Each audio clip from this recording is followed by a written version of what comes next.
ಕನ್ನಡ ನಾಡು, ಇದು ಕನ್ನಡಿಗರ ನಾಡಿಮಿಡಿತ.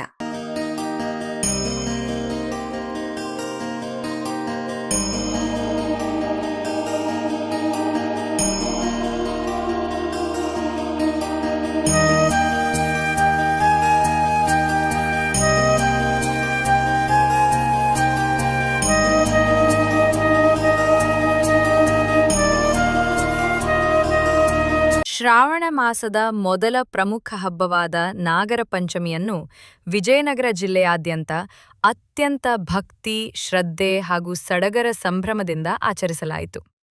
ವಿಜಯನಗರ ಜಿಲ್ಲೆಯ ಹೊಸಪೇಟೆ ನಗರ ಸೇರಿದಂತೆ ತಾಲೂಕಿನ ನಾನಾ ಗ್ರಾಮಗಳಲ್ಲಿ ಮುಂಜಾನೆಯಿಂದಲೇ ಧಾರ್ಮಿಕ ವಾತಾವರಣ ಮನೆಮಾಡಿತ್ತು.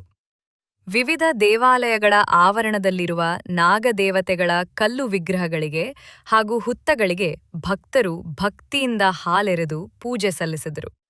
ವಿಶೇಷವಾಗಿ ಮಹಿಳೆಯರು ಮತ್ತು ಮಕ್ಕಳು ಸಾಂಪ್ರದಾಯಿಕ ಉಡುಗೆ ತೊಟ್ಟು ಹೂವು, ಹಣ್ಣು, ಕಾಯಿ, ಅರಿಶಿನ ಕುಂಕುಮ ಹಾಗೂ ತಂಬಿಟ್ಟು ಎಳ್ಳುಂಡೆ ನೈವೇದ್ಯ ಸಮರ್ಪಿಸಿ ನಾಗಪ್ಪನ ಕೃಪೆಗೆ ಪಾತ್ರರಾದರು. ಹಿಂದೂ ಸಂಸ್ಕೃತಿಯಲ್ಲಿ ನಾಗರ ಪಂಚಮಿಗೆ ಅತ್ಯಂತ ವಿಶೇಷ ಸ್ಥಾನವಿದೆ. ಪ್ರಕೃತಿ ಮತ್ತು ಜೀವರಾಶಿಗಳ ನಡುವಿನ ಅನುಬಂಧವನ್ನು ಸಾರುವ ಅಪರೂಪದ ಹಬ್ಬ ಇದಾಗಿದೆ. ಸನಾತನ ಧರ್ಮದಲ್ಲಿ ನಾಗದೇವತೆಯನ್ನು ಮನೆಯ ಕಾವಲುಗಾರ ಹಾಗೂ ಸಂತಾನ ಮತ್ತು ಆರೋಗ್ಯ ನೀಡುವ ದೈವವೆಂದು ಪೂಜಿಸಲಾಗುತ್ತದೆ.